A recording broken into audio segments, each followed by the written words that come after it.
Bismillahirrahmanirrahim. Qala al-ma'alif rahimahullahu ta'ala wa nafa'ana Allah bi ulumihim.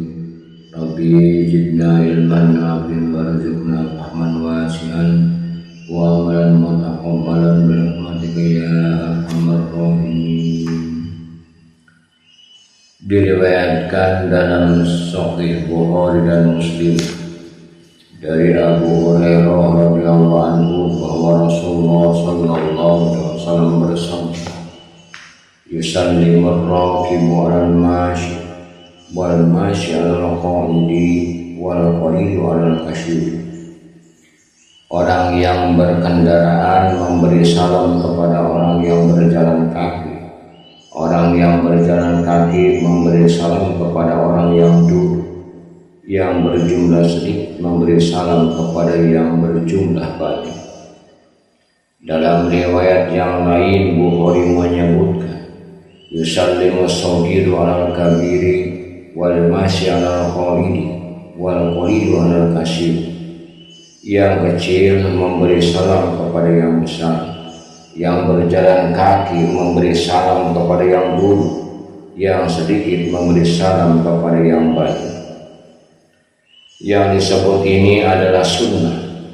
Andai kata mereka melakukan sebaliknya, sehingga yang berjalan kaki memberi salam kepada yang berkendaraan atau yang duduk memberi salam kepada yang keduanya, yang berjalan dan yang berkendaraan, tidaklah dimakruhkan. Masalah ini telah dijelaskan oleh Al-Mutawali dan lain. Berdasarkan hal ini tidaklah dihukumi makruh orang banyak yang memberi salam kepada yang sedikit dan orang besar yang memberi salam kepada yang kecil. Ini berarti meninggalkan hak pemberian salam dari orang lain kepadanya. Sopan santun ini adalah jika dua orang bertemu di jalan. Bila seseorang datang kepada orang yang sedang duduk, maka yang datang memberi salam, baik anak kecil atau orang besar, sedikit atau banyak. Al-Mawardi menamakan yang kedua ini sebagai amalan sunnah dan yang pertama sebagai sopan santun. Al-Mawardi menjadikannya di bawah sunnah dalam keutamaannya.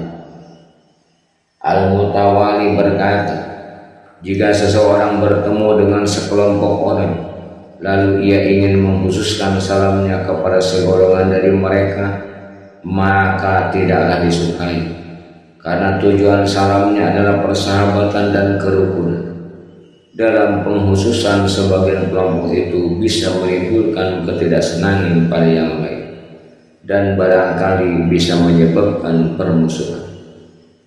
Apabila seseorang berjalan di pasar atau jalan-jalan yang banyak dilewati, di mana terdapat banyak orang yang berpapasan, maka Al-Mawardi menyebutkan bahwa salam di sini ditunjukkan kepada sebagian orang tanpa lain. Al-Mawardi berpendapat, andai kata ia memberi salam kepada setiap orang yang ditemuinya, ia pun bisa lalai dari kepentingan. Orang itu juga telah keluar dari kebiasaan. Ia melanjutkan salam ditujukan hanya karena salah satu dari kedua perkara. Mungkin bisa menghasilkan kasih sayang dan mungkin bisa menyingkirkan ketidaksenangan. Al-Mutawali berkata, apabila sekelompok orang memberi salam kepada seorang lelaki lalu mengucapkan waalaikumsalam, dan ia bertujuan menjawab mereka semua, gugurlah kewajiban menjawab dirinya kepada mereka semua. Seperti andai kata menyembahyangi beberapa jenazah dalam satu kali sholat, maka gugurlah kewajiban sholat atas semuanya. Al-Mawardi berkata, jika seseorang datang kepada sekelompok kecil, cukuplah bagi mereka satu salam. Pengkhususan kepada salah seorang di antara mereka adalah sopan santun. Cukuplah satu orang dari mereka menjawabnya.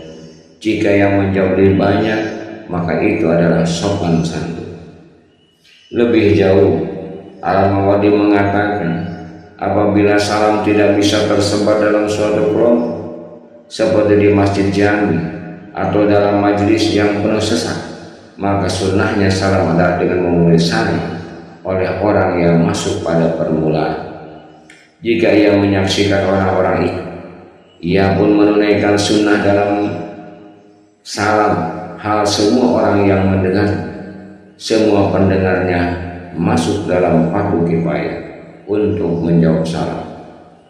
Apabila ia ingin duduk di antara mereka, gugurlah dari sunnah salam pada orang-orang lain yang tidak mendengar.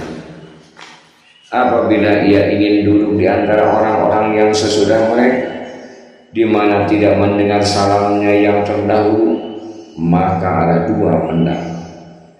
Pertama, sunnah salam telah berlaku ketika memberi salam kepada orang-orang yang pertama dari mereka, karena mereka adalah satu kelompok. Andai kata ia mengulangi salam kepada mereka, perbuatan itu adalah sopan santun. Penghuni masjid yang menjawabnya telah menggugurkan fardu kifayah dari seluruh. Kedua, sunnah salam tetap ada bagi siapa yang mendengarkan salamnya yang terdahulu jika ia ingin duduk di antara mereka. Karena itu, tidaklah gugur kewajiban menjawab salam oleh orang-orang yang terakhir. Jika masuk rumah, dianjurkan untuk memberi salam biarpun tidak ada orang, yaitu dengan mengucap assalamu alayna wa ala ibadillahi sholihin, semoga keselamatan atas kami dan hamba-hamba Allah yang saleh. Telah disebutkan pada permulaan bab ini ucapan jika masuk ke rumahnya, begitu pula jika masuk masjid atau rumah orang lain yang tidak ada orang di dalam, maka dianjurkan mengucap assalamu alayna wa ala ibadillahi sholihin, assalamualaikum ahlal baiti warahmatullahi wabarakatuh, semoga keselamatan atas kami dan hamba-hamba Allah yang soleh, semoga keselamatan atas ahlul bait dan rahmat Allah serta berkatnya. Apabila seseorang duduk bersama suatu kelompok kemudian berdiri meninggalkan mereka, maka sunnahnya adalah memberi salam kepada mereka dengan isnad yang baik.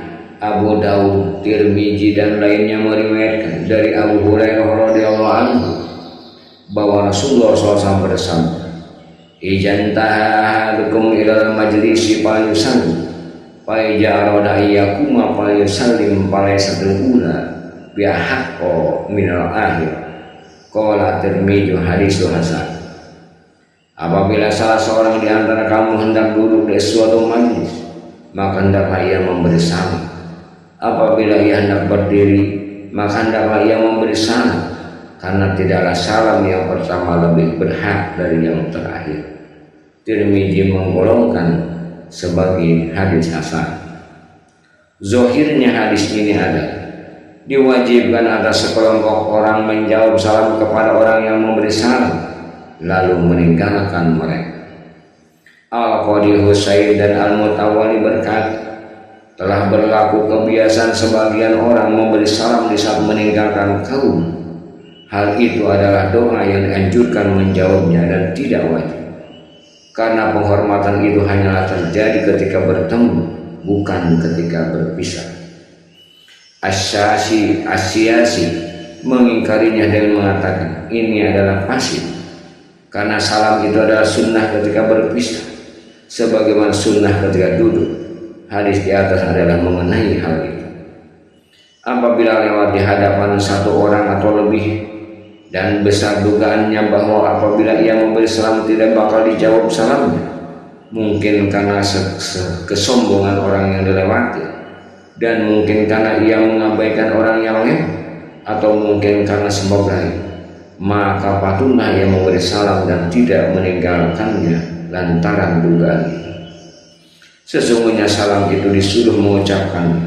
Suruhan kepada orang yang lewat adalah memberi salam dan tidak disuruh menghasilkan jawaban.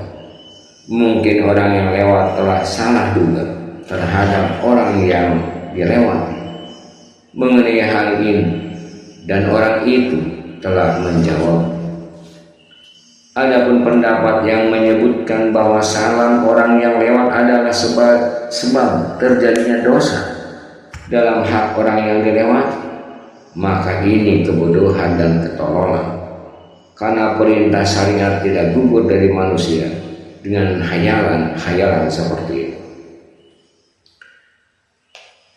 Diriwayatkan dalam kitab Ibnu Sunni dari Abdurrahman Ibnu Sibli bahwa Rasulullah Shallallahu Alaihi Wasallam bersabda, "Man ajaba salama fahuwa lahu, wa man lam yujib falaysa minna." Barang siapa menjawab salam maka itulah kewajibannya. Barang siapa tidak menjawabnya maka ia bukan dari golongan kita. Dianjurkan bagi siapa yang memberi salam kepada seseorang sedang orang itu tidak menjawabnya, agar mengucapkan kepadanya dengan perkataan yang lembut. Menjawab salam adalah wajib. Patutlah engkau menjawab salamku agar gugur kewajiban. Wallahu a'lam bishawab.